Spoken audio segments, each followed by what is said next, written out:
He sees you when you're sleeping. He knows when you're awake. He knows if you've been bad or good. So be good, for goodness sake. 'Cause Santa Claus is coming to town. And he is coming to slay!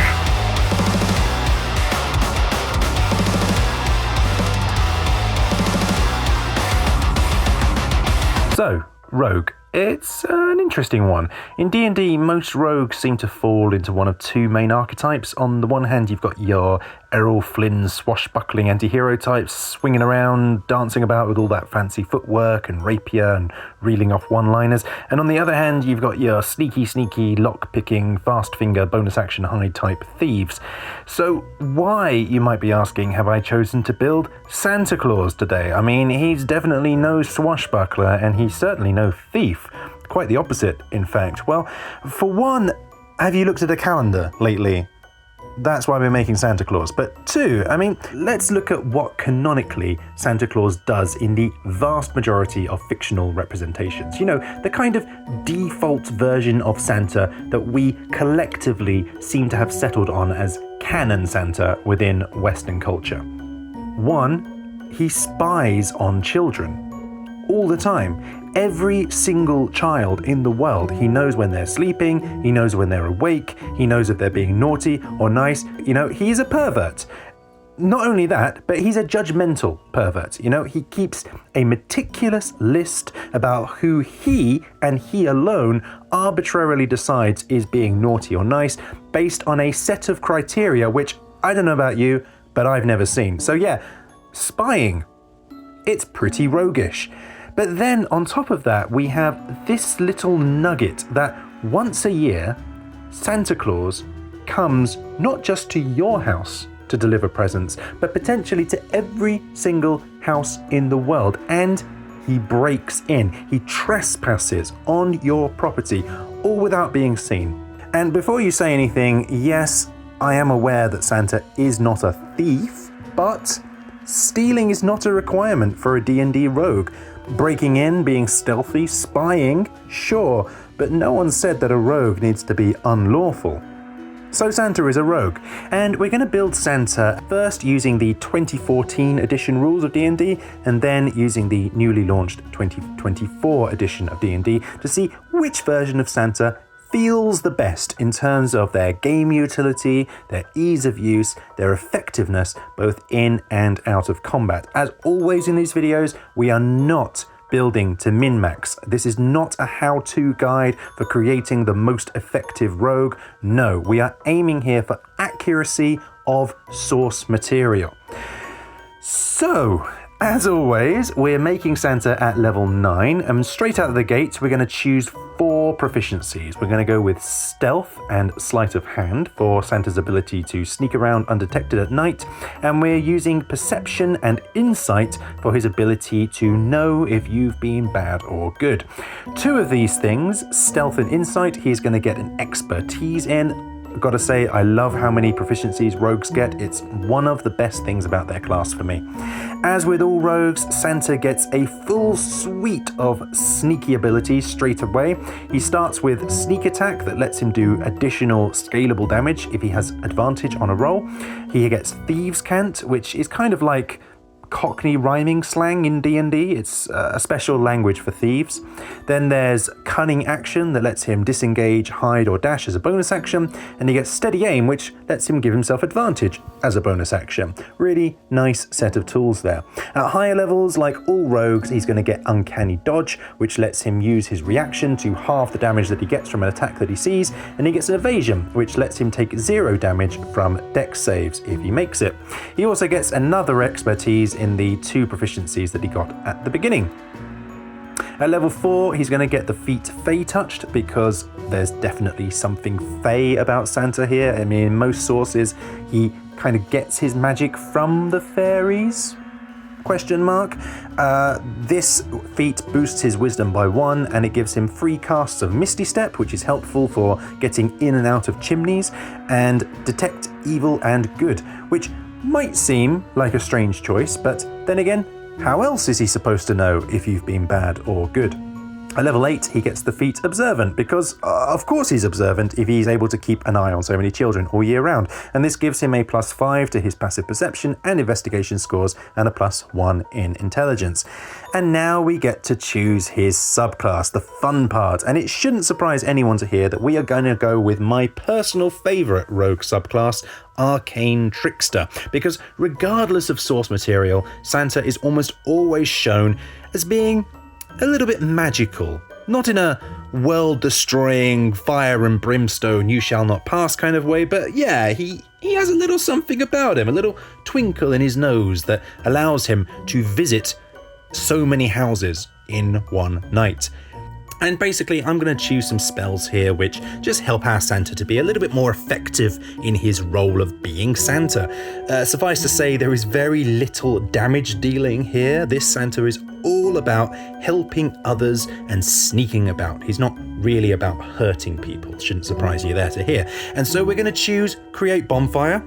He's going to get Mage Hand because he does as an Arcane Trickster, and he's going to get Mending, which is a very useful cantrip if he accidentally, sits on a present or something. As he's leveled spells, he's getting Comprehend Languages, so he can understand all of the children in the world. He's going to get Expeditious Retreat, so he can get away quickly. He's going to get Identify because, there's a lot of presents on his sleigh there. A spell like Identify is very helpful for helping him figure out which present is for Timmy without him having to unwrap it.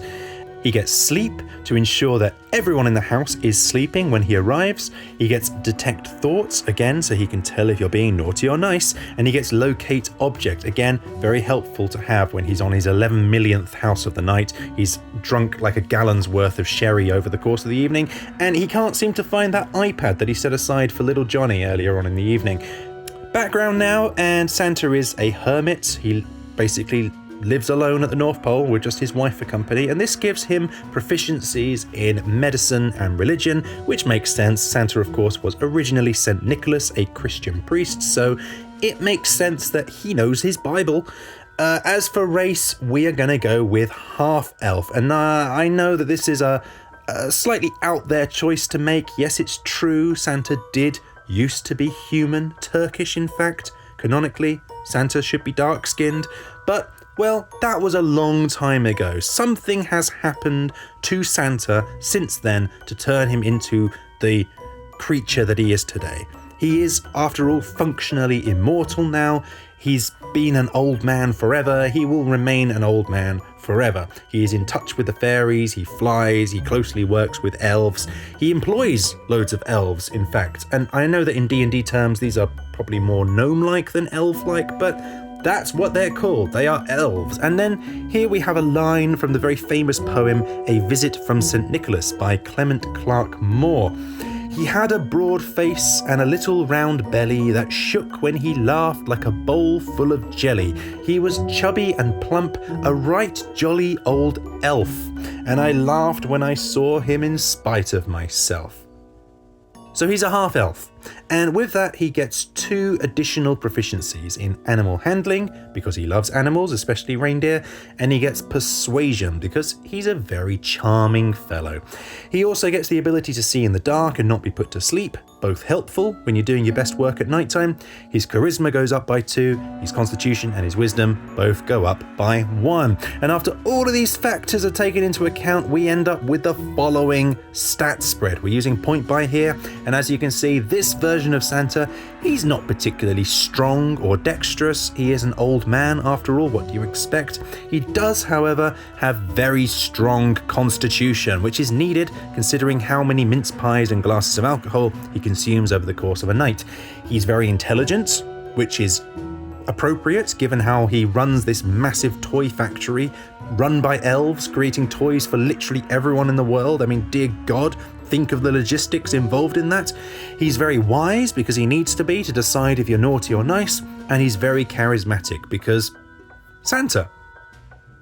I'm going to give him standard starting equipment, but I am swapping out his weapons for a club and some darts. The club is actually going to be his giant sack of toys. I imagine him swinging it around in a pinch to clobber enemies. And the darts are, well, they could be baubles or mince pies. I don't know, he's lobbing things at you from a distance.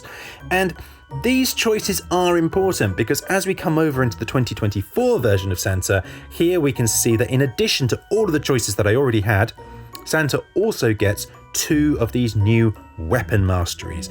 So a mastery in clubs, or sack of toys, this imposes slow on his enemies, which slows his enemies down by 10 feet, which is useful for quick getaways. Mastery of mince pie throwing, this imposes vex on his enemies. Makes sense. I too would be vexed if someone threw a pie at my face, which gives you advantage on your next attack roll. At level 7, I also get a new rogue feature called Reliable Talent, which allows me to treat any skill roll lower than a 10 as a 10, which is just incredible. I mean, for something like Insight that I have expertise in, it means the minimum I can ever roll is going to be well above 20. Absolutely top tier feature there. The 2 feats that I took are basically the same, but Observant now also allows me to take an additional proficiency in Investigation. Sure. The Hermit background is also similar to before. It gives me a +1 in Constitution and a +2 in Wisdom. However, the race is very different now because, of course, Half-Elf is no longer a thing in 2024, and that really is a shame since Half-Elf really fits Santa very well. So instead, we're going to have to either go full elf or human. And for no reason other than the fact that I've already made a ton of human characters in this series and I'm kind of bored of doing so, I am going to make Santa an elf. I know, controversial, he doesn't have the ears for it, but yeah, he's an elf. He's going to be a wood elf to be precise, since he does love nature and outdoors, and this gives him access to the most Santa-feeling spells available to me from the list. He gets Druidcraft, he gets Longstrider, but in particular he gets Pass Without a Trace. Very Santa-like spell there. Now these spells are super useful, however, they do come at a cost because this version of Santa no longer gets proficiencies in animal handling or persuasion, and he no longer gets the boosts to charisma and constitution that he got from being a half-elf.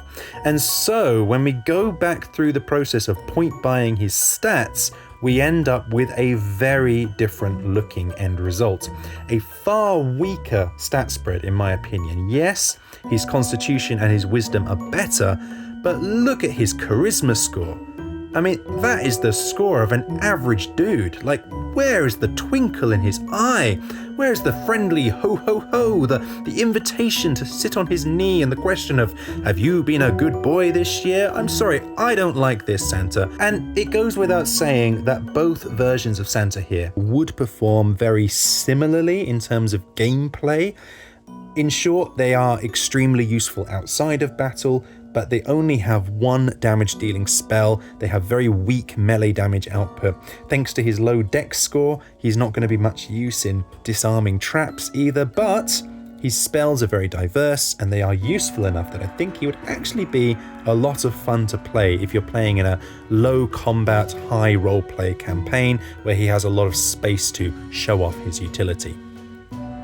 But given a choice, I have to say, for the first time ever since I started doing these videos, I think I actually prefer the older 2014 version of Santa here. And that's nothing against the Arcane Trickster subclass, by the way, and it's nothing against the new version of Rogues either.